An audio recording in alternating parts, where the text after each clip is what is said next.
Joseph Stalin 1978 में Georgia में पैदा हुआ था और 1973 में इसकी वफ़ात हुई है। ये बेसिकली जॉर्जियन रेवोल्यूशनरी था, सोवियत यूनियन में जो है पॉलिटिशियन था। इसका जो है रूल का आगाज़ सोवियत यूनियन में लेनिन की वफ़ात के बाद 1924 से स्टार्ट हुआ और 1953 तक इसका रूल रहा। इसकी हुकूमत सोवियत यूनियन में रही है। आप कह सकते हैं कि मोस्ट पावरफुल पर्सनैलिटी ये यूएसएसआर में थी। दुनिया में अमेरिका के बाद यूएसएसआर सेकंड नंबर पर बड़ी पावर थी। तो ये जनरल सेक्रेटरी रहा है communist party of Soviet union का 1922 से लेकर 1952 तक। इसके आइडियाज़ को स्टालिनिज्म कहा जाता है, जैसे हम मार्क्सिज्म कहते हैं, लेनिनिज्म कहते हैं। तो इसी तरह इसके आइडियाज़ इसने अपने पर्टिकुलर एनवायरनमेंट के मुताबिक जो आइडियाज़ दिए हैं वो तमाम आइडियाज़ की कंपाइलेशन जो है वो स्टालिनिज्म कहलाती है। तो अब इसकी ज़िंदगी अगर देखें तो ज़िंदगी इसकी जॉर्जिया का रहने वाला था और गरीब घर में पैदा हुआ था। तो इसका असल में था इब्तिदा में ये छोटी मोटी चोरी चकारियाँ किया करता था। तो ये एक बड़ी जो है एक बड़ी अहम हकीकत है। फिर जो इसने देखा आहिस्ता आहिस्ता इसने मुख्तलिफ आर्टिकल्स पढ़े मुख्तलिफ यूनिवर्सिटीज़ में, लेनिन पे और मार्क्स के पे जो है इसने बुक्स वगैरह स्टडी की। तो उस पे ये नज़रियाती बना और इवन नज़रियाती बनने के बाद भी कुछ ऐसी एक्टिविटीज़ की हैं, बैंक रॉबरी की है। तो ये बहुत सी किताबों में तो ये आता है कि इसने बैंक रॉबरीज़ की हैं, इब्तिदा पे चोरी भी करता रहा, लेकिन कई जगह पे है कि नहीं ये तकरीबन ये तमाम बातें गलत हैं। लेकिन फिर भी बाद में इसने आर्टिकल्स लिखना शुरू किए, एक बहुत बेहतरीन नज़रियाती इंसान बन गया ये। तो इस वजह से जो रशियन हुकूमत थी, रशियन ज़ार था, वो इस बंदे के बड़ा ख़िलाफ़ था। बहुत एक्टिव इंसान था ये। और आप अंदाज़ा करें कि इसकी ताकत का अंदाज़ा इस बात से किया जा सकता है कि इसे 2 से 3 दफ़ा साइबेरिया में सज़ा के लिए भेजा गया। और साइबेरिया ऐसी जगह थी कि जिधर इंसान को भेज दिया जाता था, सर्दी की वजह से बुरा हाल हो जाता था, वहाँ से कोई इंसान वापस नहीं आ सकता था। तो कहा जाता है कि ये तकरीबन 2 दफ़ा वहाँ से भागकर वापस आया और जिंदा सलामत।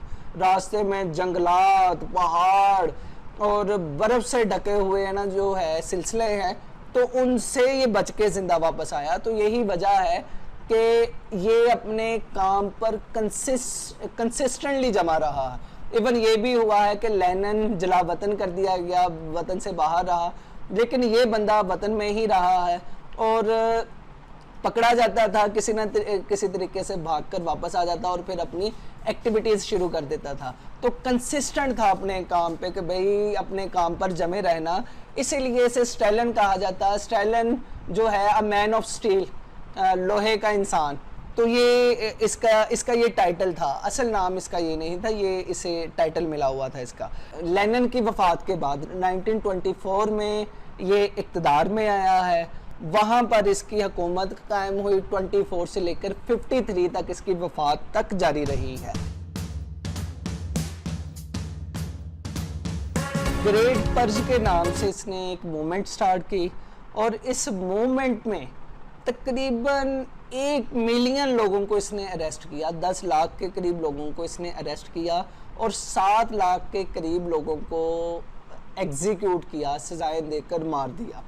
और ये ग्रेट पर्ज यही था कि ऐसे तमाम लोग जो कि यूएसएसआर के दुश्मन हैं या उनका कोई ताल्लुक़ है सरमायादारों के साथ, तो उनको एग्जीक्यूट किया जाए, उनको रियासत से निकाला जाए, ताकि जितनी भी रियासत है ये रियासत तमाम क्लीन हो जाए। यहाँ पर वो सरमायादारी की जो इलामात हैं उनको ख़त्म कर दिया जाए। मार्क्स ने कहा है कि जो लोअर स्टेज ऑफ कम्युनिज़म है वहाँ पे एक ट्रांजिशनल प्रोलेटेरिएट गवर्नमेंट कायम होगी और उस गवर्नमेंट का काम क्या है? उस गवर्नमेंट का काम ये है कि वो अलामात जितनी भी हैं सरमायादारी निज़ाम की उनको ख़त्म करना है। तो उनको ख़त्म करके एक मुकम्मल वो सरमायादारी निज़ाम से पाक एक रियासत कायम करनी है और एट दी एंड बाद में ये करना है कि कम्युनिस्ट रियासत कायम कर देनी है जो कि क्लासलेस सोसाइटी होगी, स्टेटलेस सोसाइटी होगी। तो उससे पहले वाला काम ये ट्रांजिशनल फेज ये है कि आपने वो सरमायादारी की अलामात को ख़त्म करना है। तो ये इसने ग्रेट पर्ज के नाम से मूवमेंट स्टार्ट की, ग्रेट लीप फॉरवर्ड के नाम से चेयरमैन माओ ने स्टार्ट की, कल्चरल रेवोल्यूशन के नाम से उसने मूवमेंट स्टार्ट की। तो ये वो सारी मूवमेंट हैं कि जिनका मकसद यही है कि वो इलामात जो हैं उनको ख़त्म किया जाए। स्टैलिन के ऑपोजिट इसका एक बहुत बड़ा हरीफ था और जो कि नज़रियाती लिहाज में मार्क्स और लेनिन के करीब था, लियोन ट्रॉट्स्की। लियोन ट्रॉट्स्की वो स्टैलिन के बहुत ज़्यादा ख़िलाफ़ था और दोनों का एक नज़रियाती इख्तिलाफ वो बहुत ज़्यादा था। वो इख्तिलाफ क्या था? उस इख्तिलाफ की ही बुनियाद पर इसके तकरीबन तमाम आइडियाज़ फॉर्मेट हुए हैं। वो आइडिया बुनियादी तौर पर ये था कि जब एक मुल्क में इनकलाब आ जाए तो वो इनकलाब आपने दूसरे ममालिक में भी एक्सपोर्ट करना है। असल में ये सरमायादार जो हैं ये इंटरनेशनल कर्ज है, इंटरनेशनल इवल है।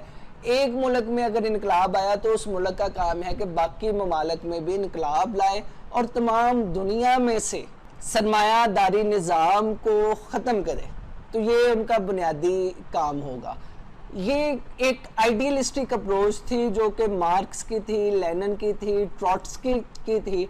लेकिन क्योंकि स्टैलिन ज़्यादा प्रैग्मेटिक इंसान था, प्रैक्टिकल इंसान था, वो देख रहा था कि भाई जब तक सोवियत यूनियन को मजबूत ना किया गया तब तक इनकलाब को एक्सपोर्ट करना, अपनी एनर्जीज़ को इनकलाब पर खर्च करना ये नुकसानदेह साबित होगा। लिहाजा इसका ट्रॉट्स्की से सबसे बड़ा ये इख्तिलाफ यही था कि भाई अभी हमने इनकलाब को एक्सपोर्ट नहीं करना, सिर्फ वन कंट्री वन रेवोल्यूशन का नज़रिया इसने पेश किया कि एक मुल्क में जो है एक ही रेवोल्यूशन आया उससे ही हम सस्टेन कर लें, काफ़ी है।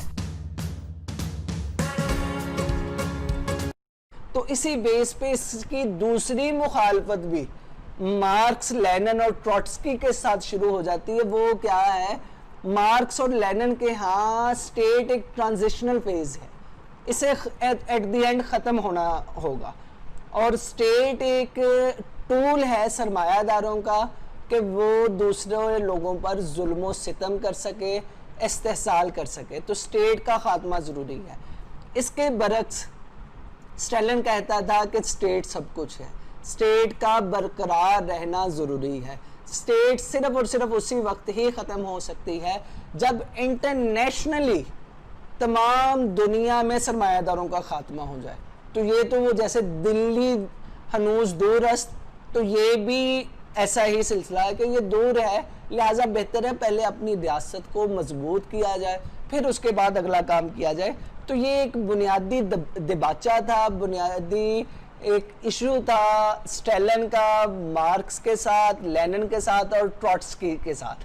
तो इसलिए ट्रॉट्स्की को हिजरत करनी पड़ी, अपनी जान बचानी पड़ी और सोवियत यूनियन से निकलकर वो यूरोपियन ममालिक में उसे ज़िंदगी गुजारनी पड़ी। तो ये मसला हुआ। तो ये असल में एक बुनियादी मसला था इनके दरमियान। अक्सर लेफ्टिस्ट लोग स्टैलिन को ऑन नहीं करते, तो उसके पीछे एक बहुत बड़ी कोर डिफरेंस ये वाला है।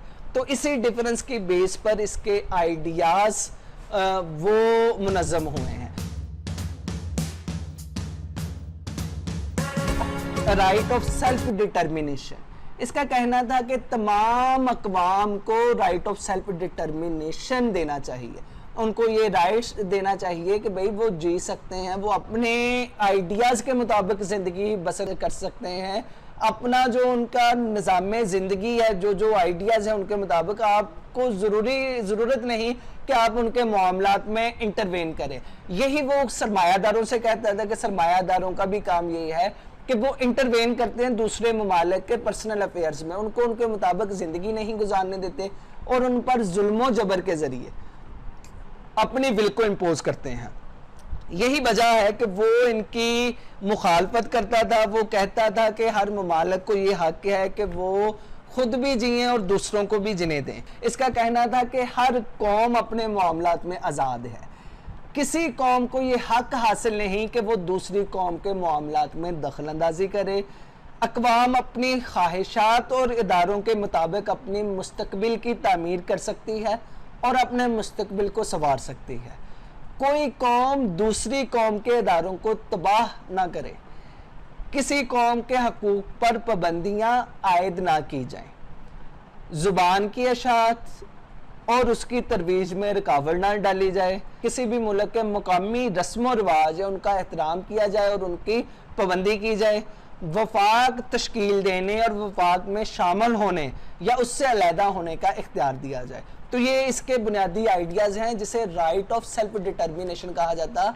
तो ये इसका बुनियादी आइडिया था, बहुत खूबसूरत आइडिया है, लेकिन इसकी भी ज़िंदगी में इस पर इम्प्लीमेंटेशन बहुत कम है। बहुत ज़्यादा इसने दूसरे ममालिक में दखल अंदाजियाँ की हैं, मुदाखलतें की हैं और उन पर कब्ज़ा किया है। एक कॉलोनियल स्टेट का दर्जा सोवियत यूनियन को हासिल था कि वो दूसरे ममालिक पर कब्ज़ा करके उसे ज़बरदस्ती अपने साथ रख लेता था।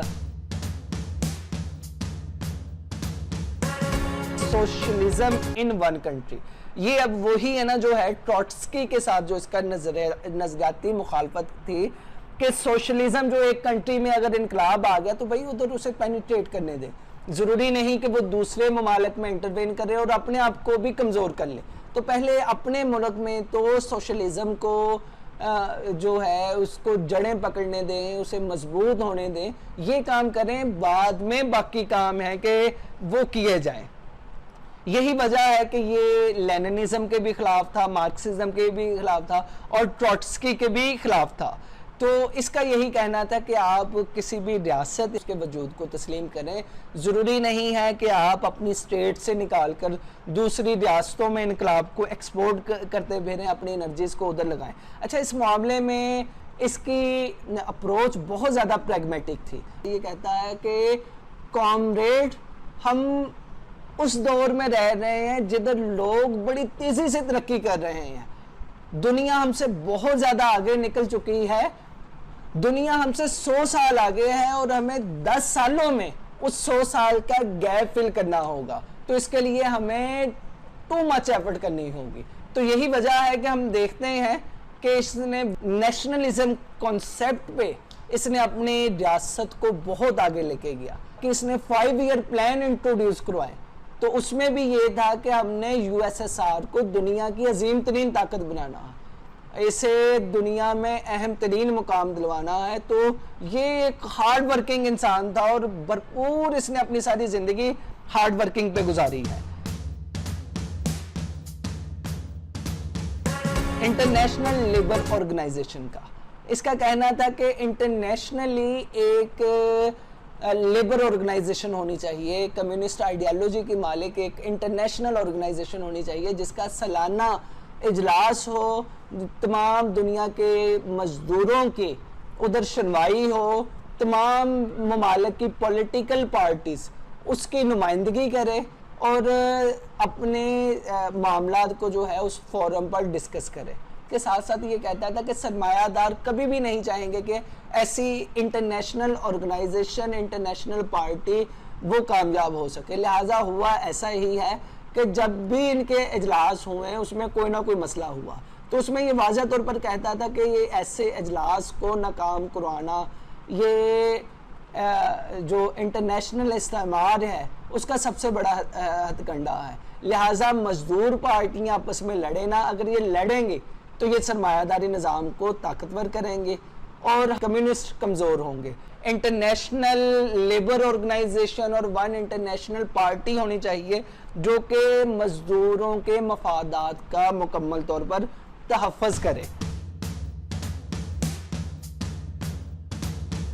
रेवोल्यूशन में वो तमाम है ना जो मटीरियलिस्टिक कॉन्सेप्ट ऑफ हिस्ट्री, उससे ये मार्क्स से भी जो है मुत्तफ़िक है कि मार्क्स ने जो नज़रिया हैगल के जो डायलेक्टिक आइडियलिज़म को मटीरियलिस्टिक आइडियलिज़म का जो है चरबा लगाया है, तो उससे इसने एक्सेप्ट किया है कि ये दुनिया, इसमें जो जितनी भी हिस्ट्री है उसमें क्लास स्ट्रगल रही है। हमेशा लोग आपस में, दो क्लासेस आपस में लड़ती झगड़ती रही हैं। जो है ये वॉर्स जो हैं वो क्लास क्लैशेस की वजह से हुई हैं, तो उससे ये मानता है।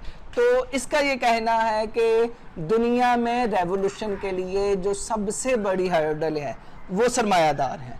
ये सरमायादार बिल्कुल नहीं चाहेंगे कि इनकी अयाशियाँ जो लगी हुई हैं वो ख़त्म हो जाएं, लिहाजा ये हर तरह से ये लोग मुत्तहद रहेंगे, इत्तेहाद में रहेंगे, ताकि कम्युनिस्ट और सोशलिस्ट इनकलाब को नाकाम बनाया जाए। तो उसके लिए ज़रूरी है कि लेनिन की तरह, जैसे लेनिन कहता था कि तरबियत याफ्ता मेंबर्स होने चाहिए जो कि सरमायादार रियासतों से लड़कर इनकलाब ला सकें। तो है कि ये कहता है कि जितने भी हमारे नज़रियाती साथी हैं वो ये नहीं कि लेनिन और मार्क्स की चंद इस्तिलाहात याद कर ली और मुंह बगाड़ के उन इस्तिलाहात को पेश करना शुरू कर दिया। तो ये इसका कहना कि ये हमारा ना जो है मुंतहा नहीं, ये मकसूद नहीं है। असल जो हमारा मकसूद है वो ये है कि हमारा जो इनकलाबी उससे नज़रियात पर भी पूरी ग्रिप हासिल हो और वो लड़ने और मरने को भी तैयार रहे।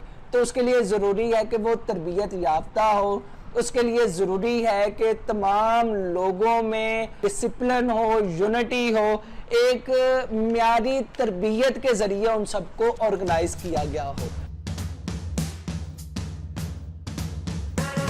आइडिया अबाउट स्टेट सेम ही वो नज़रिया है कि ये स्टेट को ख़त्म करना, एंड पे कम्युनिस्ट निज़ाम इस्टेब्लिश हो जाएगा तो स्टेट विदर अवे हो जाएगी। तो ये उसके बिल्कुल ख़िलाफ़ है, ये मार्क्स की आइडियालॉजी के ख़िलाफ़ है, लेनिन की आइडियालॉजी के ख़िलाफ़ है। तो समझ लें कि जो वो ट्रांजिशनल फेज़ है ये उससे ही कंटिन्यू रखना चाहता है, जिसे हम सोशलिज्म कहते हैं या लोअर कम्युनिज्म। मार्क्स ने अपनी book critique of Gotha programme में कहा, तो ये उसे ना जो है बरकरार रखना चाहता है। मार्क्स ने जो कहा है कि ये स्टेट इवल है, असल तो ये कि हमने पूरी दुनिया में इनकलाब लाना, तो ये इसके हक में नहीं है, वो स्टेट के हक में। और ये चाहता है कि स्टेट ताकतवर हो ताकि इसकी ताकत के ज़रिए हम दुनिया में कम से कम कुछ ऑपरेशंस कर सकें कि जिधर ये इस्तेहसाली हथकंडे अपनाए जा रहे हैं।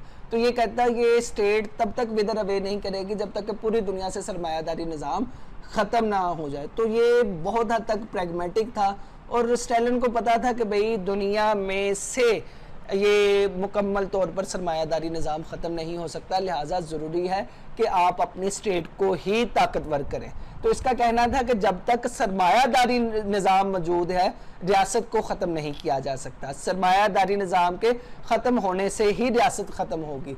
तो ये इसकी नज़र में ऐसा ही काम है कि जो नामुमकिन है, ना ही सरमायादारी निज़ाम ने ख़त्म होना है, तो ना ही हम एक यूटोपियन सोच अपना के रखें कि भाई सरमायादारी निज़ाम ख़त्म हो गया तो हम रियासत को भी विदर अवे कर दें। तो ये कहता है ये नामुमकिन है। तो वो समझ लें कि ये जो हेगल और थॉमस हॉब्स या जॉन लॉक के अंदाज में सोच रहा है कि भाई state is a natural institution, ये नेचुरल इंस्टीट्यूशन है, ये मेन मेड नहीं है, लिहाजा इसे ख़त्म नहीं किया जा सकता, इसे ही लेके आगे चलना है। तो ये तमाम स्टालिन के नज़रियात थे। तो यही नज़रियात हैं जो कि उसने अपनी रियासत में जिनकी इम्प्लीमेंटेशन की है। दुनिया में जितने भी सोशलिस्ट थे ये उनका लीडर था और वो इनको अपना लीडर मानते थे। इवन ये कि चाइना में इनकलाब आया है तो चाइना में भी इनकलाब के पीछे स्टालिन का बहुत बड़ा हाथ है। स्टालिन को समझ लें कि स्पिरिचुअल गुरु समझा जाता था, उसकी बातों पे अमल दरामद किया जाता था। यही वजह है कि जब 1953 में इसका इंतकाल हुआ है, सोशलिस्ट लीडरशिप चेंज हुई और माओ ज़ेडुंग दुनिया में सोशलिस्टों का लीडर बनकर इमर्ज हुआ।